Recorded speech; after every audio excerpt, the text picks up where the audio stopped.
Hello friends, sometimes I just like to play, and I'm back in my phase with my filbert brush, which I love because I swear it's like they paint a floral by themselves.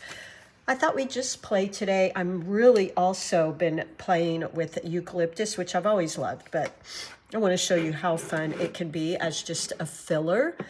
So starting out with, by the way, if you didn't catch my free mini series on composition and then also color theory, check it out. It may have a lot of helpful things for you, and it's free.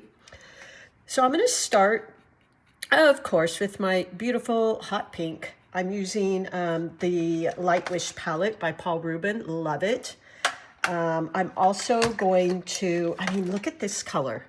These are the mixes I want. So I'm also going to use some of that yellow that I'll put right in here and maybe mix a little of that. Love those two colors. I think they're all of our favorites. Okay, and then I'll add in some eucalyptus. So let's go ahead and start here. I'm just going to, I've got about 50-50, 50 paint, 50 water. I'm painting on 140-pound cold press. This happens to be the Artisto, which I love. And I've got my little filbert here. I'm going to start kind of basing on one of the composition rules, rule of thirds. Your page is broken up into 9 equal squares. And I'm going to place somewhat my main focal points on those grids.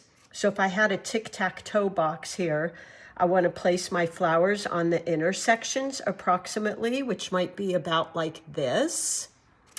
All right, let's go ahead and play here. Let's see. Okay. There we go. Just putting a little flower there.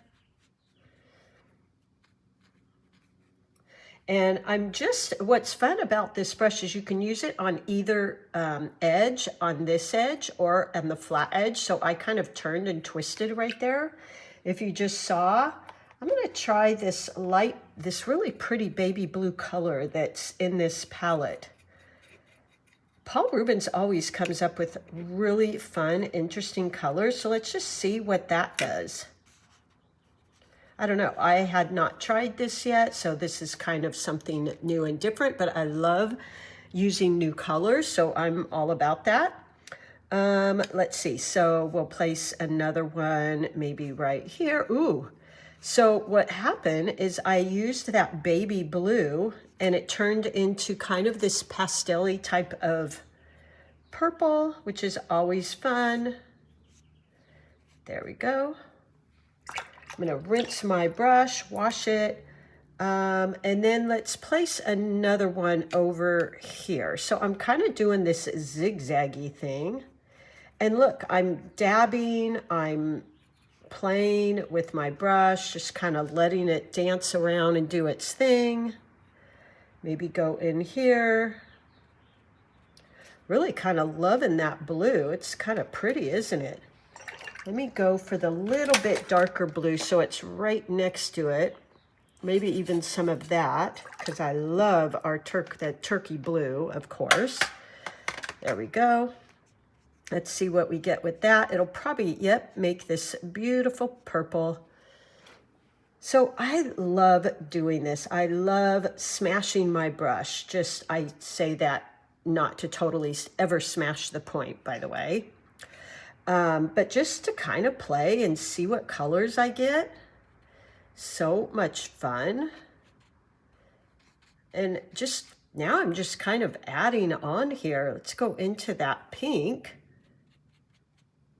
Don't want to overwork here. Okay, so I've got this rule of thirds. Look at all the beautiful colors. I'm going to go into my green. And just a simple composition here. Zigzag, rule of thirds.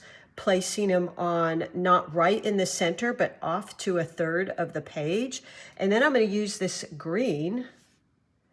And this is where this brush is so fantastic. Look at that nice chiseled edge. I can go in here. I love when I can kind of use a brush for everything, thick strokes, thin strokes. So I've got those. Kind of boring, right? So what I can do is now I can start adding in. I've got my main 3 focus points. That's what I want my viewers to look at. Now I've got some of this kind of turquoisey green in here. I'm going to mix a little bit more blue in there because I just think these eucalyptus branches I have are so pretty. And I want to water that down a bit because I don't want it to be so vibrant it takes away from these. So let's just create some leaves here.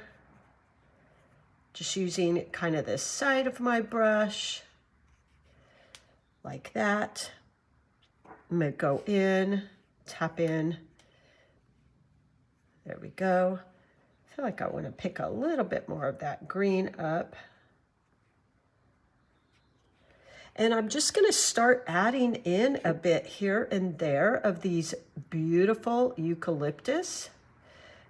But I don't want them to be too dark because, again, I don't want them to take away from my flowers. So I want to keep them a little bit watered down just so they don't steal the show. They are so beautiful. They really could easily. I'm going to grab some of that blue and tap it in there. That will bring that piece we just talked about of harmony into my branches and my flowers. So it kind of brings them all together. Now maybe one going up here in a really light, watered down version. So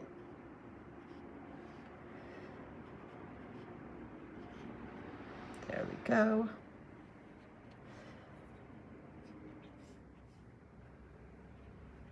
Using the side of my brush. So look at that. It just, all of those kind of add to my painting. They don't really take away though. And now I'm just playing.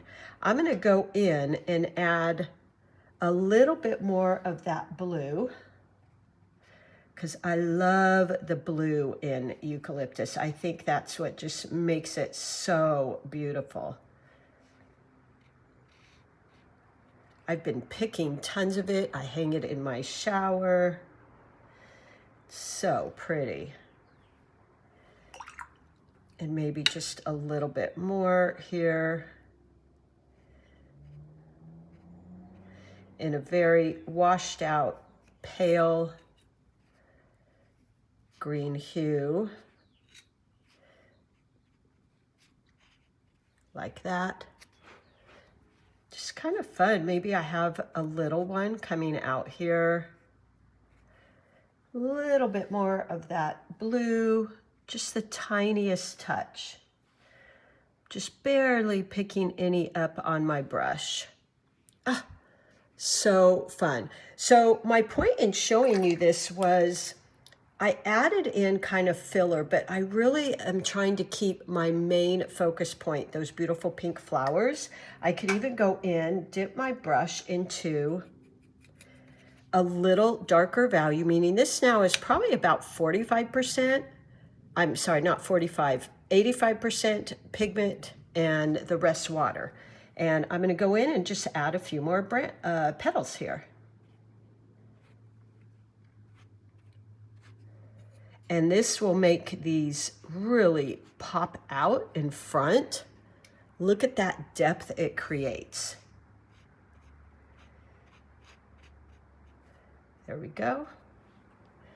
It kind of gives your painting this dimension and makes it pop out in front. So I just wanted to show that to you. I could always go in and add another really light value here.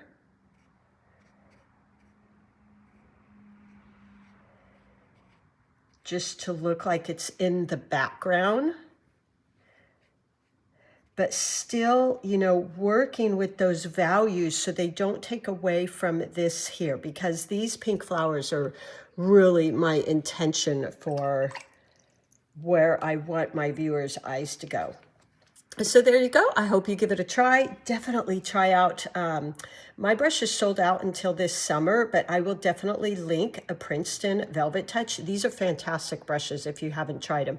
Look at that little edge, the flat edge. I mean, it's a perfect little brush for florals. All right, everybody, happy painting, have fun, and give this a try.